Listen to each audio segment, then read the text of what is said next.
Unlock the power of your mind. This is Provocative Enlightenment with Eldon Taylor. Welcome to another hour dedicated to inquiry, reflection, questions, possibilities, and more, all in our effort to understand exactly what enlightenment means and what it is to be enlightened.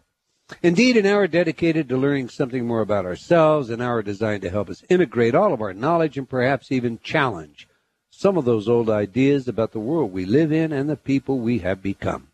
This is an hour where we strive to evaluate knowing as inseparable from the total experience of reality. I'm Eldon Taylor, and this is Provocative Enlightenment. Now, every week I read a few of your letters as our way of respecting the role you play in making our show successful. Last week our show was all about the bond. Lynn McTaggart was our guest, and she proposed that the theory advanced in our modern culture underlying competition was all wrong. Indeed, it is her opinion that the evolutionary biologists, psychologists, and the like are all in error. Now, Freud made it clear in his seminal work, Civilization and Its Discontent, that our species is destined to struggle with its inner selfish urges, always in conflict with a higher need, with society's need, the conflict of id and superego. And Thomas Hobbes was convinced that man was born into fear, lived in fear, and only turned over control to another, such as a government, for purposes of survival. Biologist Richard Dawkins claims we are all selfish genes. And I could go on, but the point is this. According to McTaggart, these people have it all wrong. We are wired to share and care and cooperate, not compete. Now, I must admit, I like the idea, but I find it difficult to integrate. Indeed, I think we're wired for both. That said, when I look into nature, I find avarice and carnivorous behavior everywhere. Competition is everywhere. Every species competes. Even the trees on my ranch compete for sunlight, and in the process, often smaller, lesser disadvantaged trees die. I remember my first read of Karl Marx and how much I loved the idea of utopia, an idea Marx borrowed from Sir Thomas More in his book by the same title. My generation often tried out communes and the like, only to discover that they really didn't work. Now, in fairness to Lynn, she made it clear that her idea was not one of communism or socialism per se. But with that said, how do you replace our capitalistic system with something non-competing that works and fails to resemble the ideas of either communism or socialism? I don't know. For me, I got stuck. Again, I like the idea, and for that matter, I still like the notion of utopia, but the pragmatist in me is unable to mobilize the idea. Now, Kenny wrote, I heard your guest say no to Darwin and then give an example that is very Darwinian. Adaptation of a species to its environment for purposes of survival is survival of the fit. How can she say this is an example of cooperation? Thomas wrote, I really liked Lynn's book, The Field, but I think she hasn't quite worked this one out. There is a lot of evidence for cooperation, but as much and more for competition when you do the research. You know, Thomas, I think you hit on it. The fact is we are both competitive and cooperative by nature. Perhaps what we need is a reconciliation of sorts between the two, one where we recognize the value in some forms of competition, and one where we enhance the virtues of cooperation. Balance as opposed to one or the other, but then isn't that what most of us are striving for anyway? Okay, Elaine wrote, Hi, Eldon, great show today. I really enjoyed communicating with Ravinder, especially on the nature of duality in our world. All right, Rav, share this. Remind our audience again of your chat log and how they can view it even after the live broadcast. You know, the chat log, you can see the chat at eldontaylor.com/chat. And then if you go to the archives for any of the shows, you can see the chat log there. And it just remains up the whole time. So even if they're not in the chat room or even if they listen during a rebroadcast, not during the live show, they can participate in these duality conversations. The conversation last week was amazing. It was definitely deep. It was, you know, on the path to enlightenment. It's not there because it is a journey, but there was some pretty great discussions going on and everyone contributed. It was It was really Well, you cool. had a couple of comments out of the chat room that I'm going to read today. Diva Doc wrote, "The race for a cure is about competition. The company that finds a cure first for cancer wins the prize." Well, and for that matter, Diva Doc, so does every single patient in need of that cure. Mod Girl wrote, "Is Lynn talking about competition? She seems to be really referring to emptiness, loneliness. It's the desire to fill it up that seems to increase selfishness." That's a good point, Mod Girl. Bill wrote, "The community concept interview with Lynn McTaggart was new information. I liked it. Maybe it relates to why people don't fare as well, longevity-wise, as married people. On the other hand, that reminds me of a joke. Statistics tell us that 50% of all marriages end in divorce. That means 50% of marriages end in death." Cute, Bill. Really cute. To be or not to be married, that remains the question. Maybe you could have serial deaths that way. I don't know. Mark wrote, "I enjoy listening to your weekly radio shows, including the one Tuesday with Lynn McTaggart. I want to let you know that. Like many people, I've become fed up with the polarization in Washington, D.C. and beyond. It seems that if we as a nation are going to make any real progress, we'll first need to somehow rise above this polarization and move to a more constructive conversation that takes into account the concerns of both major political parties." Well, amen to that, Mark. Lisa wrote, "Hi, Eldon. I'm not sure if I agree with what Lynn McTaggart said on your show. She said bad relationships are better than no relationships. Is she saying that staying with an abusive person and accepting abuse is better than being on your own and good for your health? I'm glad you questioned her about her heart research because that seemed like a generalization. Anyway, I always love your shows." Well, Lisa, we love that you love them.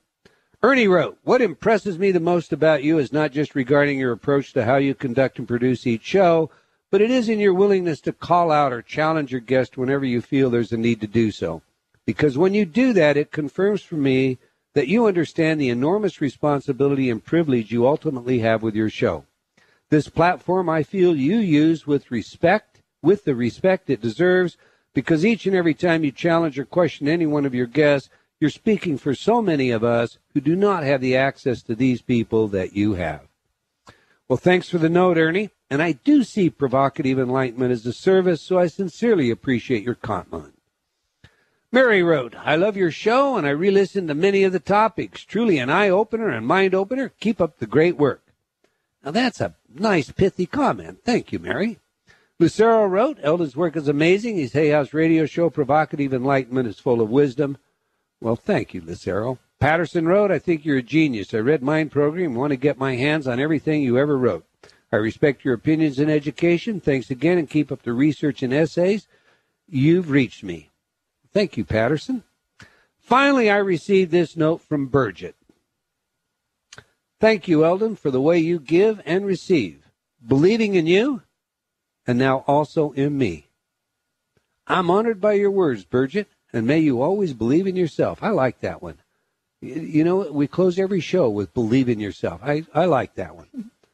All right, that's all the time we're going to take for letters, but I do invite you to opine by sending your email to eldon@eldontaylor.com or by joining me on Facebook.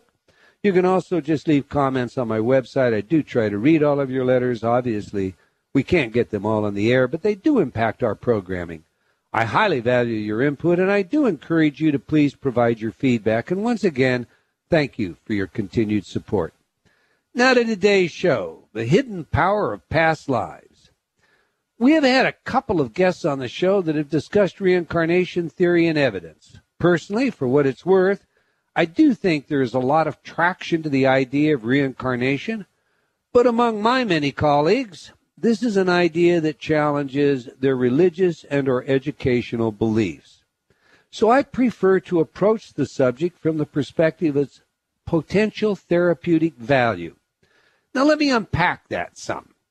Whether you're ready to accept the idea that each of us may live many lives in our process of learning and becoming enlightened or not, if you step back and think of this approach as a therapy, then it's much easier to accept the value gained from the approach. Let's assume, for example, that you find yourself continually sabotaging your own best efforts. You see a regression therapist, and that therapist proceeds to use hypnosis to send you back to a prior life. Now, the fact that the therapist suggests a prior life during a hypnosis session will almost always trigger an accommodation. That is, while under hypnosis, you will usually fulfill the needs of the suggestion given you. In other words, whether you have had a prior life or not, the data shows that the vast majority of people placed in this environment will indeed recall or confabulate a past life. With each suggestion, the detail will become clearer and more impressive. So the therapist may suggest that you look at the clothes you are wearing, the place that you find yourself in, the bed that you sleep in, and so forth, all enriching the process. Now, once in this past life, a good therapist will endeavor to uncover the hidden unconscious strategies that lead you to your self-destructive behavior. And what do you know? A storyline will often develop. Let's just create one such possibility. Let's say that in a prior life, you discover that you became very successful only to draw the attention and ire of a powerful group who had you imprisoned. Now, in your current life, you fear retaliation and even imprisonment if you succeed, so you sabotage your own efforts. But, of course, you do this unconsciously. Now, from a therapeutic perspective, discovering and releasing this irrational fear has been successful. So who really cares if the past life was factually real or not? Now, with that said, please do understand that many do indeed believe in past lives, and again, there is some compelling evidence that supports this assertion. You should also know that the early Christians believed in reincarnation, and it wasn't until the Third Ecumenical Council at Nicaea that most of the references to reincarnation were removed from what today we know as the Bible. This is an area that I personally have researched, and where there are stories that have been shown to be fraudulent, like the famous Bridie Murphy account, there nonetheless are those stories that cannot be so easily dismissed. Indeed, we have a medical doctor who has documented over 2,500 stories from children of past lives joining us in November. A recent headline news story of one child's account of their life as a fighter pilot during World War II defies our rational means of explanation. This child, James Leininger, knew far too much, including call signs and combat details, that were verified by a living member of the fighter group. Now, I received an advance copy of our guest book today before it was published. I was so impressed that I provided a blurb for the book, something I rarely do. This is what I wrote. I've studied philosophy and religion most of my life. During my adventure, I've looked into many paths and secret societies and even served at the highest of levels in ancient orders, all in my quest to become enlightened. Common to almost all of this work is the understanding generally referred to as reincarnation. Even the Christian tradition is full of references that can only be to past lives. With this background, I must admit that I've never read anything as clear and cogent as Sandra's distilled teachings from her many years of research and collaboration on the subject. Deep within your subconscious mind exists information that propels you. Whether you think past lives are real or not, you'll want to read this book for the power and insight gained from this perspective. Okay, by now you know my bias, so let's meet the author of the great new book, The Hidden Power of Your Past Lives, Revealing Your Encoded Consciousness. Sandra Anne Taylor is an international speaker, counselor, and consultant who lectures throughout the world on the power of eternal consciousness and personal energy. Her popular radio show, Living Your Quantum Success, explores these principles and offers insight, advice, and readings to people all over the world. It can be heard right here on Hay House Radio every Monday. For more than 25 years, Sandra has been a counselor in a private psychology practice, working with individuals and couples in the treatment of anxiety, depression, addiction, and relationship issues. Her Quantum Life Coaching program offers powerful techniques for connecting spirit, mind, and manifestation. Her multidimensional approach brings exceptional clarity and practicality to the science of whole life healing and personal achievement. So let's get her in here. Welcome back to Provocative Enlightenment, Sandra Anne Taylor. Well, thank you, Eldon. It's my pleasure. It's such a pleasure to be back on your show. Well, indeed, it's our pleasure, pretty lady. So now let's begin by having you tell our audience how and when you became interested in past lives. Well, I actually investigated it when I was dealing with some health issues in my early 20s, but I kind of just played around with it. But when I went into my psychological practice and I was doing a regression, it was not a past life regression. I had this client who was severely agoraphobic, and she was housebound. She came in at the age of 15, hadn't been in to school for like 4 years, and she had no memory before the age of 9 or 10. And so I thought there might be something, as you know, we often repress memories because of trauma in childhood. So I was actually just doing a regression to try to get some information about something that may have happened in her childhood in this life. And she went into what I call a spontaneous regression. She bypassed everything in this life, and what she started to see was the fact that she was a beggar in front of this church. And she said during her hypnosis, how can this be? I'm older now than I am, in this life. And so she just described this, where she was deformed and she was begging at this church that had a big dome, and people were coming out of the church and pushing her away, and one man even spat on her and called her disgusting. And it was clear that she was filled with shame, but she had to do this, and a few kind people would throw a penny or so in her way. She was doing this to save her life and to put food on her table. But when she came out of it, she realized that her social phobia, she had this deep shame, deep fear of rejection. And she described the church in detail. And from her description, I thought it might be St. Paul's in London. And so the following week for our next session, I brought a bunch of pictures and of synagogues and mosques and little chapels and all sorts of things. And the last one I showed her was St. Paul's. And she said, that's it. That's where I was begging. That's where people were mean to me. And this actually, we had been working the traditional cognitive, behavioral, systematic desensitization, all sorts of stuff that treats phobia. And she was getting a little bit of headway with it. But when we did this and we unpeeled and did some re-scripting around that, releasing it, doing some affirmations around it, some meditations on creating a present truth for her, it accelerated her progress immensely. And after that experience, I was hugely interested in, as you said, the therapeutic effect of it, even when you're not directing a past life regression. when you're just like, let's look into what's causing your pain now, and it goes directly to this past life. It was fascinating to me, and I had, in the course of time, I had several people who went into these spontaneous regressions. Now, I mean, so you heard the setup piece. How do you treat those who seek your advice but don't believe in reincarnation? I mean, you still use the therapy, but or do you? Do you just you depend on it to come out in a spontaneous way? How do you approach that if someone says to you, I don't believe in reincarnation? Well, if they're not, if there's not a readiness or a willingness to kind of explore that, I'll let it be for a while. And if they want to continue working on the levels of personal consciousness in this life, which of course, past life stuff, it does encode certain directions, and that's what my subtitle's about, revealing your encoded consciousness.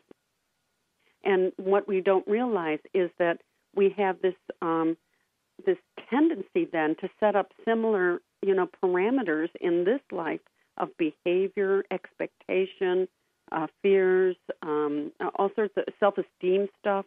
And so what we can do is start from the present life. There's got to be something in the present life that also supports the type of stuff that we can find. And sometimes that naturally leads. Many people will then start having dreams or triggered associations where something triggers a thought from possibly a past life, and it kind of opens the door in a more natural way. Right. For what it's worth, you probably do this too, but in my practice, I used to have them divide themselves first person to second person, understanding that, there's that person that wants what they want, and there must be this person that is resisting that. Yep. And that often led to a spontaneous. But in your book, you mentioned Bridie Murphy in the first chapter, and you quite correctly pointed out how her story swept the country, bringing the idea of reincarnation into the forefront, I should say, of the public dialogue. Still, just for the record, the story's been pretty well debunked. So now my question, Sandra, do you think the debunking of popular stories such as this one, or the discovery of people making stuff up for whatever reason, harms the acceptance of past life therapy? Well, while the story has been, as you say, pretty much debunked, there are some people that still believe that although she had information from the neighbor, there's all sorts of stuff. And I did cite the book that they can get both sides from. There is a book out there that has both sides of the argument. There could be some threads of now, reality. Now, you say from her neighbor. You're talking about the neighbor whose name was Bridie Murphy Corkle? You know what? It was a while ago that I researched that, and that was probably it. That was probably it. I think that was the final blow for most of the skeptics, discovering that her neighbor's childhood days, there was a neighbor called Bridie Murphy Corkle, and she got the brogue, the Irish brogue, she got the name, all presumably from there. But go ahead, I didn't mean to cut you off. But she also named people from 100 years earlier that she wouldn't have learned in the childhood.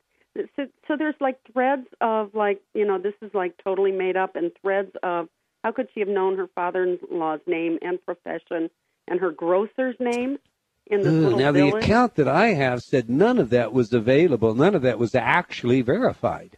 Oh yeah, some of it was. Now the account I read, some of it was available. That was absolutely interesting. verified.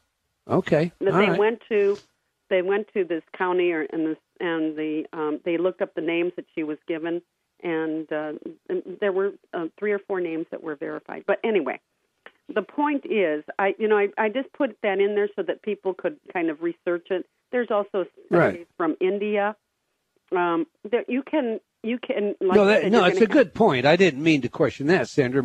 My question was, do you think that general tone, that skeptical tone, or this when you find this kind of information, it tends to discredit the field.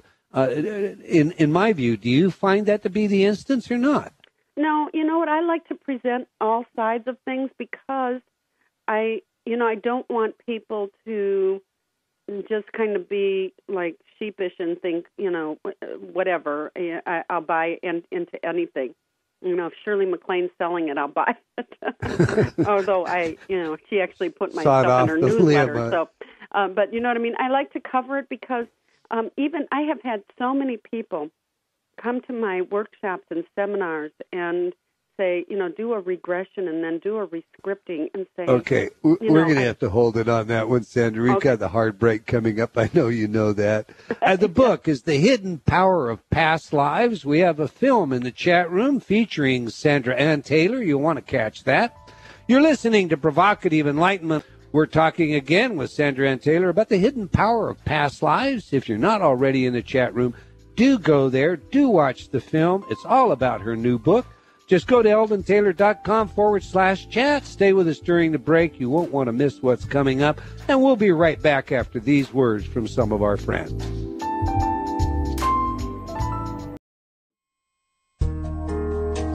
Eldon's international best-selling book, Mind Programming, is a must-read if you wish to live awake in a world of sheeples. Film producer Jeff Warwick had this to say about mind programming. Dr. Eldon Taylor's new book is a must-read. If you've ever questioned your purpose in life or felt bound by a culture that's driven by mass media, you now have at your fingertips the knowledge and tools to break the chains of this cycle. Eldon goes in depth to illustrate and expose how we've been programmed from birth by social constraints, and he methodically reveals the psychological techniques that advertisers, politicians, corporations, and the media use to control us. He then provides strategies and solutions to free your mind from these tactics and rise to a new level of consciousness. As you read this book, you'll feel the blinders being removed and will truly see the world in an entirely new light. Get your copy today online or at fine bookstores everywhere. Every day, every moment, we face choices. Yet, how many of those choices are truly our own? Are you ready to step onto the path of discovery? Read Eldon Taylor's New York Times bestseller, Choices and Illusions, now revised, updated, and expanded. Eldon combines provocative information, scientific research, and his own life's journey into a powerful message that we have the power to change. All we must do is be willing to choose to take the chance and change. Get your copy today from all bookstores.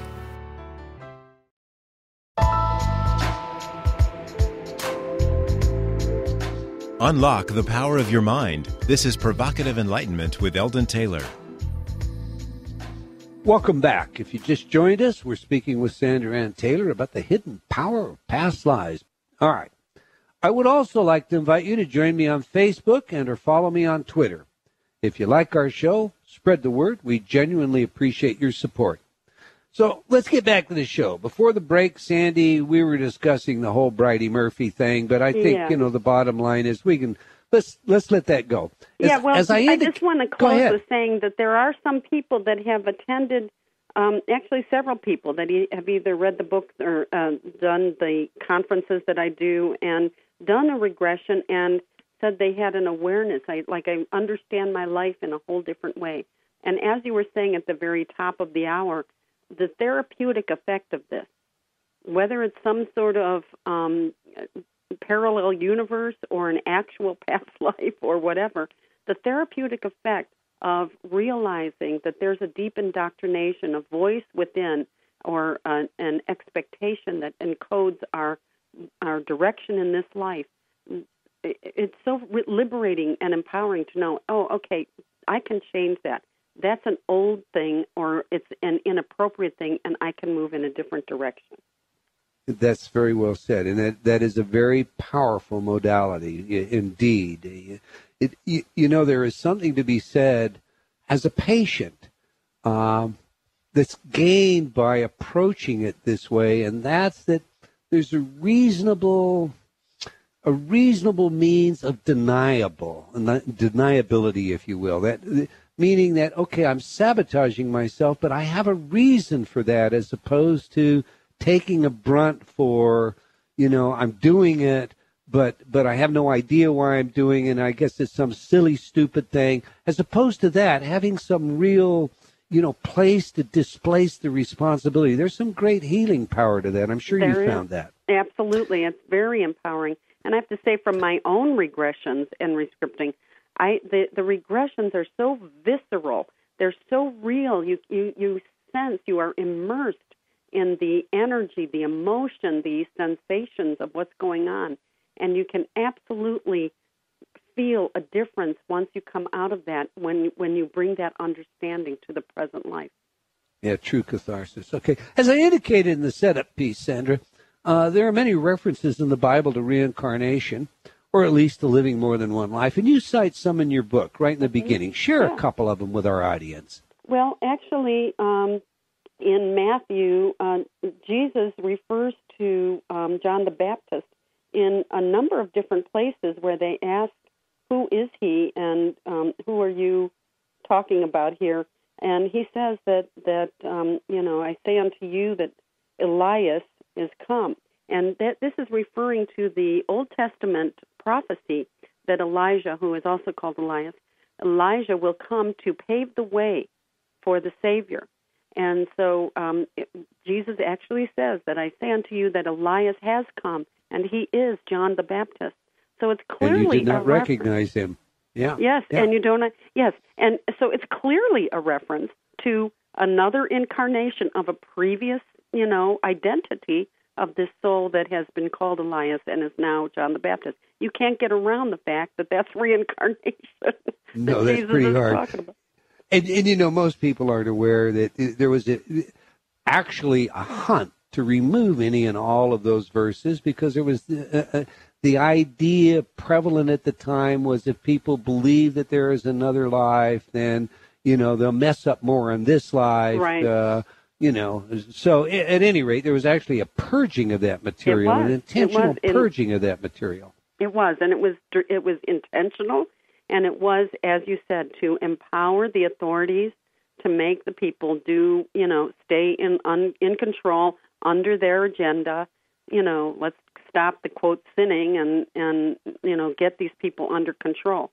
So you're right. It's the agenda more than anything. If they think they have another life, they won't follow us as faithfully. I don't know. Exactly. Yeah. You had a near-death experience. Yes, and, I'd like to have you share that, if you wouldn't mind, with our audience and how it impacted your view of reincarnation. It was one of the biggest blessings of my life. I've had consistent problems with respiratory stuff, and I have to tell you that the regressions and rescripting have helped me immensely. A couple of times I almost died, and in this one case I was traveling to a conference in London, and I had recovered somewhat from a previous respiratory problem, but it was obviously not enough because it had really come back at me. And I was in a London hotel, and I thought, I had taken my meds, and I thought, it's not working. I got in the bathtub, and I couldn't. And in the mirror across from the bathtub, I saw that my lips were turning blue, my fingers were turning blue. I couldn't breathe, and I thought, I'm going to die here. And I kept resisting. And then I said, I can't die here. I'm away from family and friends. And then I thought, you know what? If it's my destiny to die here, go ahead, Spirit. Whatever I'm supposed to do, let's do it. And as soon as I thought that, I shot out of the top of my head, my crown chakra. Just shot out, and I was moving to this light in the distance, which is so cliche, but it is actually the truth. However, it wasn't in a tunnel of light. It was on a field of light. And as I looked to each side of me, I saw lights moving on this large, expansive black field, moving to their own lights also. And I even had the thought, they must be dying too. And when I got to the light, it was this so powerful, almost blinding light. And there was a river there. I was standing on a ridge, and there was a river below me, and a man who had been dressed in kind of like what I would call today monk, a kind of garb of a monk's dress.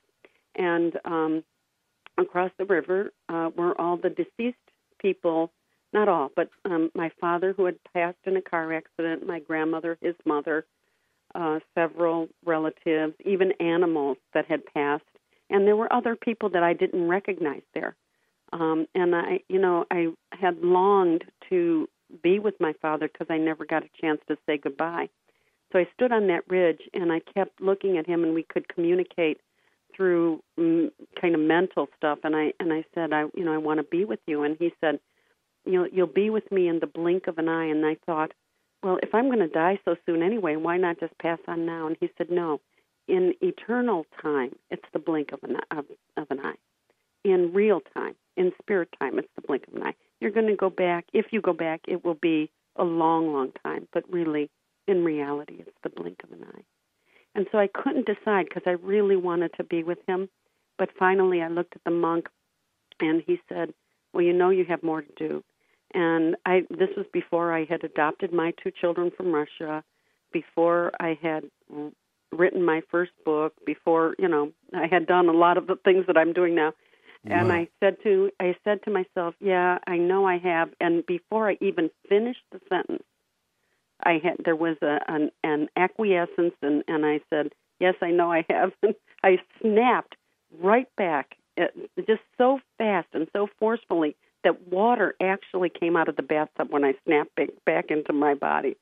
So I just laid there and kind of slowly recovered, and slowly I regained my breath, was able to climb out of the tub and just kind of make it through the night. And I was much better the next morning. And it taught me so much. It taught me that, life for sure is eternal.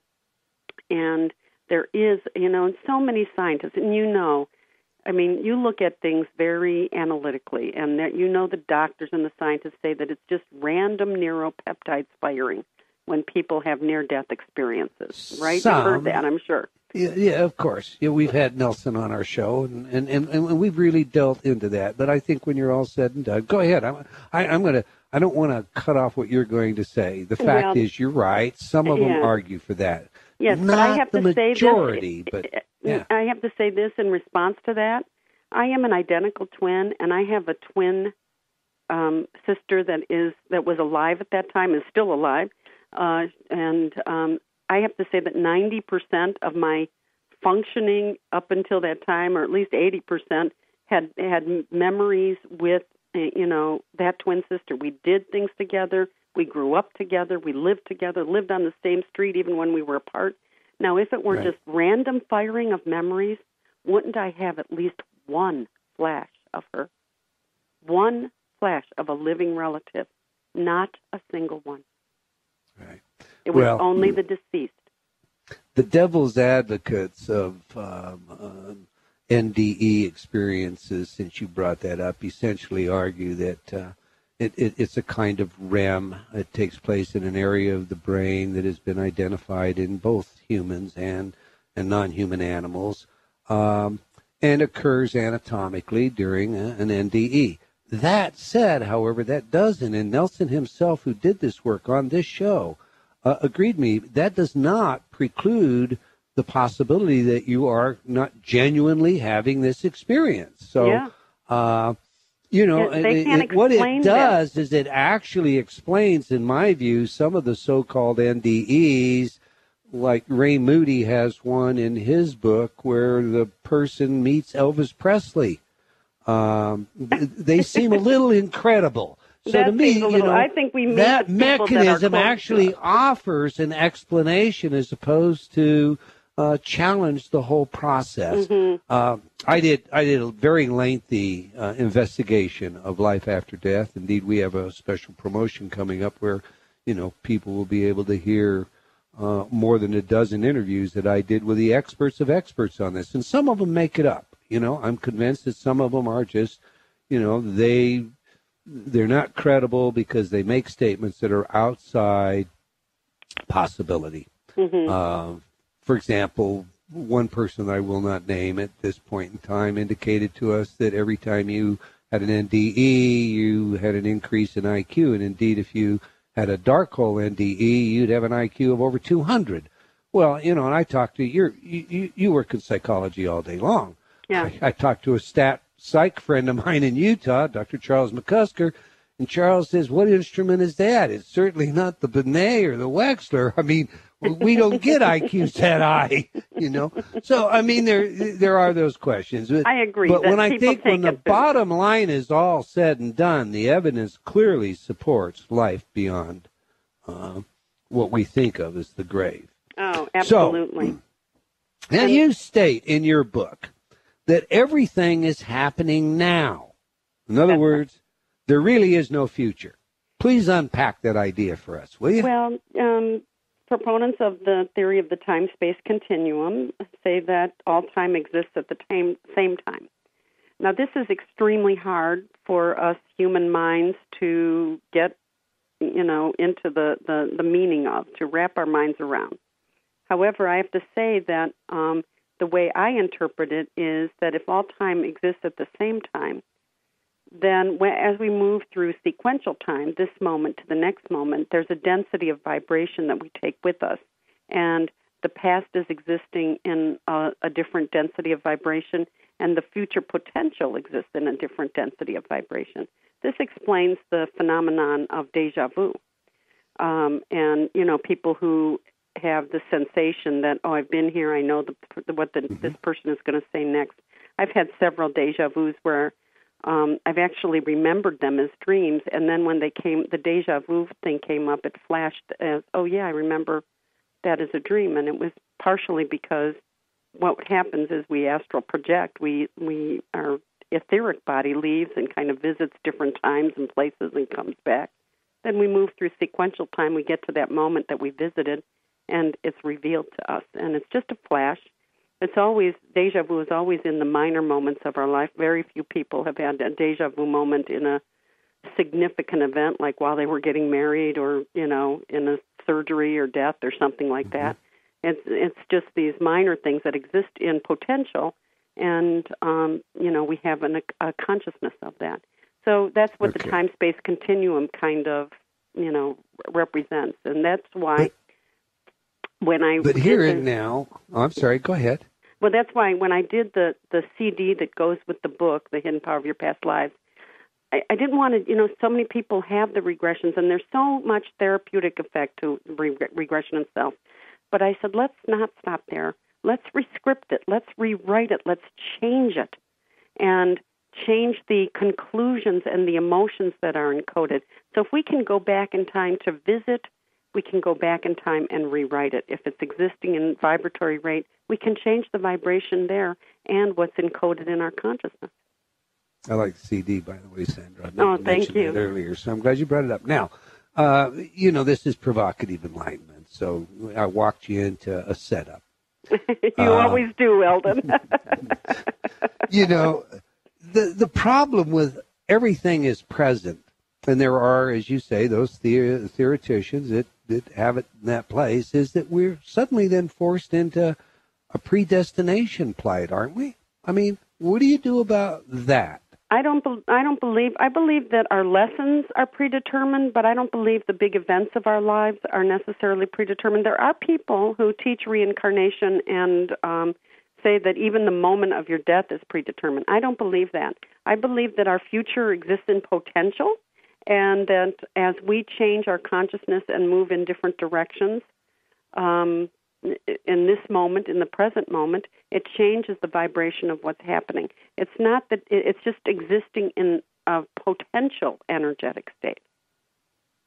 Okay, now you and I have had the opportunity to have conversations, both on your show, on my show, and and independent of that. Sure. So you're very aware that every action, every thought, everything that you're going to do is given to your conscious by your subconscious, and you've just got milliseconds to alter that.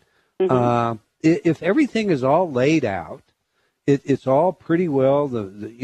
All of the tests, as you say, are there in front of us.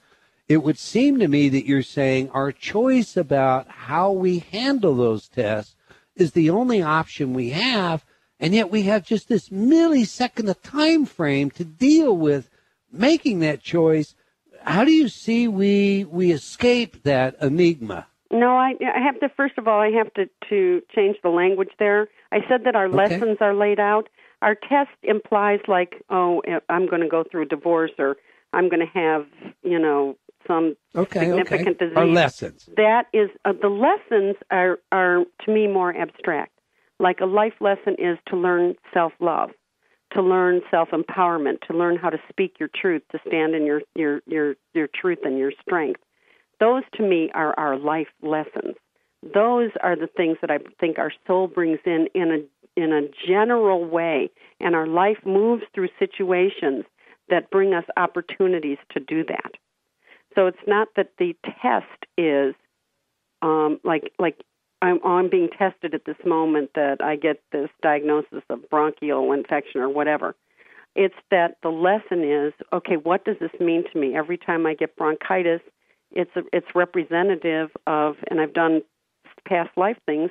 It's a pattern prison for me, and it literally represents a prison. I've had past lives where I was in cells that I could hardly breathe in. And when I get bronchitis, I'm overworking myself. It is so consistent. It is so consistent. And my option then, it doesn't have to be in a millisecond. I can realize, oh, man, here it comes again. This has been a life after life lesson where I have to choose to honor and prioritize myself, and I have to make some changes, see a few less clients, do this differently, whatever. So it's a process, not a spontaneous kind of, it's a process of learning. See, of course, I would probably add there what we really need to do is just change the content of the material that is in our mind that we make our choices from. Right, but, and that's part of that process. let's stay with your pattern for a moment. Understanding karma and what you call encoded consciousness, explain that for us, will you? Well, you know that scientists call consciousness, or often, I'm never going to say anything is unilateral here anymore. Many scientists define or describe consciousness as a field of information, and I believe our individual consciousness is a field of information about ourselves. And when we apply the concept of consciousness-created reality to the individual experience, the sphere of human experience and human achievement, we need to know that our consciousness does create our reality. So our field of information about ourselves, how we perceive ourselves, what we expect in the world, how we image things, and the history and emotional reactive patterns that we carry with us, all that's a part of our consciousness, and it moves forward and creates reality. Consciousness creates reality. I firmly believe that. And so what I wanted to do is expand. I've spoken about that in most of my books about attraction and magnetism and the human process of achieving what we want to achieve in a way that's more enlightened and empowered. However, I felt that it wasn't enough because I feel like our consciousness pre-existed this lifetime. That just like our soul pre-existed this lifetime, we carry some stuff in from previous lifetimes, and we carry stuff in from the realm between lifetimes. We carry our soul information. So all that, I believe, becomes a part of our individual code that we are brought here to deal with and to learn from and to grow from, and that's what I see as our encoded consciousness. So if I was left at the altar in a past life, I might be longing for love, and I might have spent that whole life longing for that love, and I might bring that longing in an emotional content, and yet I might also bring in the belief that men can't be trusted and love isn't safe, and so here I have this conflicting intention. I long for love, yet it's not safe for me. And so what kind of consciousness does that create? What kind of energy does that project? Just being aware of that is an important piece of discovery, and peeling back the layers of it is an important piece of change. You brought up your other books, and I was going to let this one go, but we have a question out of the chat room from a regular. He says, Eldon, you voiced a pretty strong thought about laws, like those asserted in The Secret and subsequent works is clearly not laws. Sandra speaks in her book also about such laws. Now, he's not talking about the current book, The Hidden Power. That's why I was going to let it go. Could you ask her about her use of this logically erroneous notion? All right, Sandra, what he's really talking about is I've discussed the immutability of certain laws. We say the law of gravity is a law because gravity works like a law. Right. When you look at the law of attraction, maybe I'm putting words in your mouth, but are you saying that it always works like gravity, or are you using this more like a legalistic sense, a code? Well, first of all, it drives me crazy that people say the law of attraction. There's more than one law that works in the universe, and there's more than you were going to say that. There's more than one law in this field of human experience, and in some ways, it's not a law that like the universe punishes you if you break the law. It indicates patterns of energetic response and patterns of consciousness created reality. All right. So, but we're getting out of time here, and I want to get back to the book. So just for the record, you are not seeing law like a law in physics, like the law of gravity. No, immutable, it's inspired by... think it, you always get it. Yeah, no, it's a pattern. No, okay. No. All right. That's what I wrote my last book about, Truth, Triumph, and Transformation, all the misinformation out there about this stuff.